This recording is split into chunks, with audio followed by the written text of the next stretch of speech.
Hold up, hold up, hold up. It's that boy G Plans. Don't give a damn. He cooler than a fan. Walking real tall. Some say he's a man. We've heard Rainwater's story, we've heard his brother's story, we've heard everybody's story about the passing. Yeah. You were his personal DJ. I don't know if you spoke on it yet. Yeah. If you don't, you can. If you don't want to, I get it. But how did the death of Mo3 affect you? And do you remember where you were when you got the news? Like, Yeah.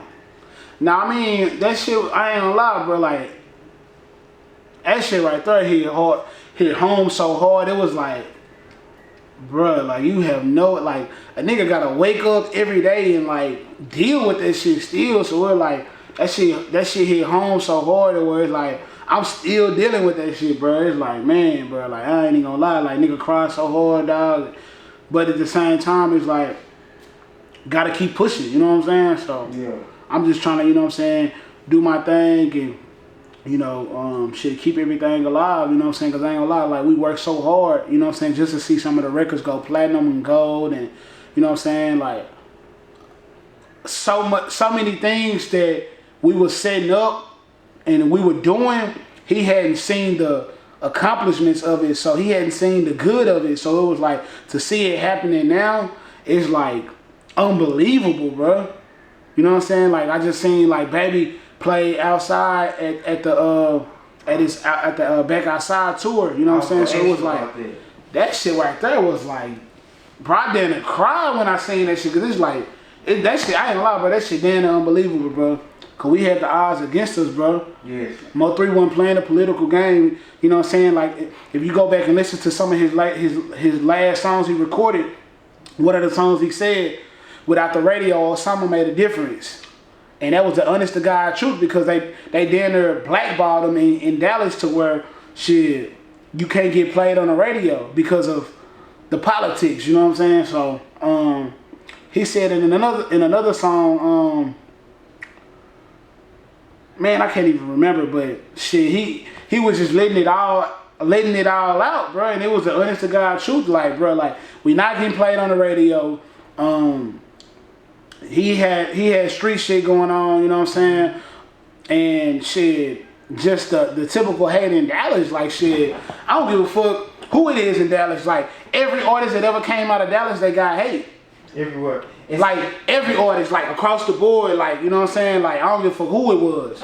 You right about that. I think you know what I'm saying? So I think so. You might be right because, like, I can say next. All right, I'm gonna say years ago, Dorrough had a big name. Yeah. In Texas. But bro, they hated Dorrough. Like, every artist, bro. Like, I don't even want to go down the line, but like, every artist had it's like the world accepted them, but Dallas didn't accept them. Do you think Dallas is like the city that gives the most hate out of Texas? Hell yeah.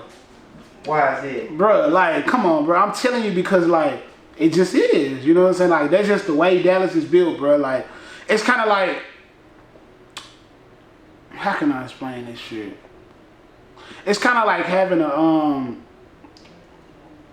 I can't even explain, bro. It's just like, people just don't, like, Dallas don't accept they artists how other cities do, bro. Like, in Atlanta, they embrace their artists. Houston, they embrace their artists. Hell, in Houston, they get their artists fucking days and shit, bro. Like, you got Trey Day and all of these other days. Shit in Dallas, motherfucker ain't getting no. Got a day too. Hell yeah, like Power Out. These niggas got days or what? The whole Lil Kiki got 713 day. Like, the city embraced them. In Dallas, man, that shit ain't going on, bro.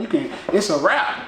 You know what I'm saying? But I mean, did that make you leave? Hell no, I never, it was never like, hell no, like, I left Dallas through college, you know what I'm saying? So, when I went to college, you know what I'm saying, I never really went back. No, yeah, you was already. Yeah, so I was there an hour away from Houston or 2.5 hours away from back home. I'm gonna just go to Houston where I'm getting booked at and shit like that. And you know, I'm Dallas made Houston paid, Dallas made Houston paid, so it's like, I pride myself on saying that, you know what I'm saying, because it's like, shit, I'm from Dallas and I was made in Dallas, but I got paid in Houston. I ran it up in Houston, you know what I'm saying? So it's like, shit, I really I evolved in Houston, you know what I'm saying? But at the same time, Dallas is where my roots at, you know what I'm saying? That's where my heart at, so it's like, shit, you know. But the energy and the power of Mo3, kind of changed the landscape of Dallas music. Yeah. Everybody went from dancing, then, you know, the gangster stuff started to come back, Fort Worth come out with all the gangster stuff. Yeah. Then Mo3 come in here singing, Yeah. rapping and singing. Yeah. You know what I'm saying? It's been people. Bro, the DJs, I ain't gonna lie, bro. Like, salute to every DJ that played Mo3 music in the club, but like the DJs was holding their nuts on us too. Hell yeah, like, man, bro, they like, that singing, that slow shit, bro, they wasn't with that shit, bro.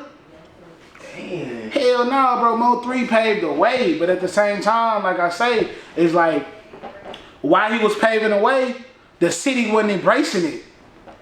Like, the city was embracing it to a certain degree, so it's like, they didn't really just, you know what I'm saying, understand, you know, everything that was going on, you know what I'm saying?